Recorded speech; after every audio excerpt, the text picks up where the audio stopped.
सिंचाई विभाग के दावों की पोल खोलता हुआ महाव नाले का जिन एक बार फिर से बाहर आ चुका है।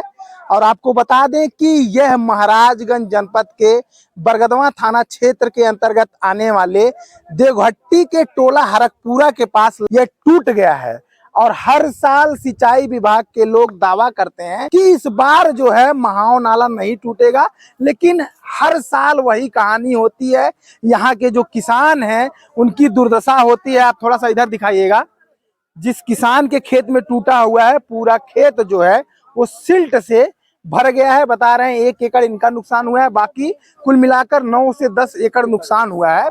और यहाँ पर एक्सीएन साहब बैठे हुए हैं, उनकी देख रेख में पीछे आप देख रहे होंगे मरम्मत हो रहा है। और उनके चेहरे को आप देखेंगे तो एकदम मुस्कान है, क्योंकि उनके खेत नुकसान नहीं हो रहे हैं। किसानों का जो उम्मीद है, खून पसीना है, वह बह रहा है। उनका क्या, एसी में बैठे हुए हैं, टूटा है तो जूता मोजा लगाकर आए हैं तटबंध बंधवाने, ये स्थिति है। और उनका जब बयान हम लोगों ने लिया तो उनका दलील है कि रात में, चूंकि ये नदी जो है नेपाल से निकलती है, तो नेपाल में बहुत बारिश हो गया, इस वजह से जो इस नदी का बहाव है उससे जो पानी है वो ऊपर चला गया।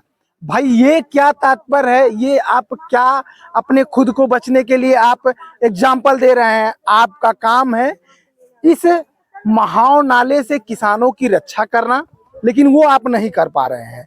अगर बारिश का पानी ज्यादा हो गया और महाव नाले का तटबंध जो है सही से मरम्मत होता तो इतना नहीं भर गया है, क्योंकि जो निशान है वो ऊपर नहीं बह रहा था। तो कुल मिला जुला कर लीपा पोती कर रहा है सिंचाई विभाग, और इस महाव नाले के नाम पर हर साल करोड़ों रुपए खा जाता है और डकार भी नहीं लेता है सिंचाई विभाग। फिलहाल मौके पर एडीएम साहब महाराजगंज पहुंचे थे, नौतनवा एसडीएम पहुंचे थे और नायब तहसीलदार नौतनवा पहुंचे हुए थे। यहाँ के जो ग्रामीण हैं वो जिसका विरोध कर रहे हैं कि ये जो आपके पीछे टूटा हुआ है इसको बंधवाने के लिए सिंचाई विभाग के लोग उसी बंधे से मिट्टी या सिल्ट कहिए उसको उठाकर डाल रहे हैं। आप सोचिए, जो ग्रामीण है वो विरोध भी कर रहे हैं कि नहीं निकालना है मेरे खेत के सामने, उसके बाद भी निकाला जा रहा है उस मिट्टी को। आप सोचिए बंधा वहां कमजोर नहीं होगा? तो कुल मिलाकर यही स्थिति है। यह महाव नाला जो है बिहार की कोसी नदी हो गई है, जो हर साल तबाही मचाती है।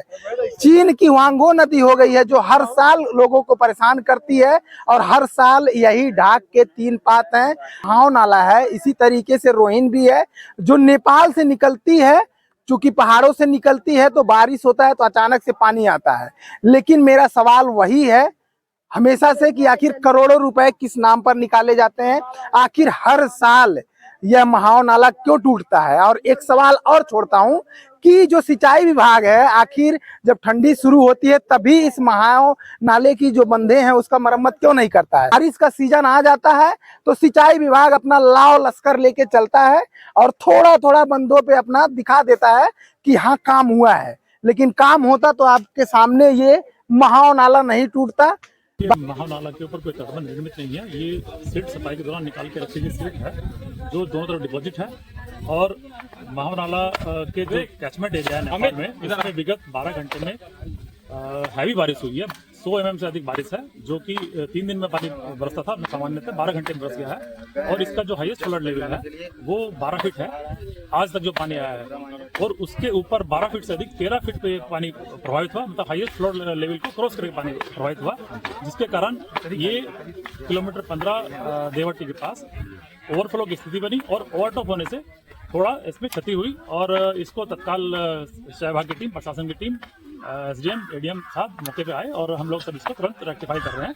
संभवतः ये थोड़ी देर में ठीक कर लिया जाएगा। सर फसलों का भी नुकसान कुछ इस तरह का जो महाव नाला के तटबंध के महाव नाला के जस्ट बराबर में खेत है, वहाँ पे कुछ गया है, जिसके लिए प्रशासन अपने स्तर से कार्रवाई कर रहा है।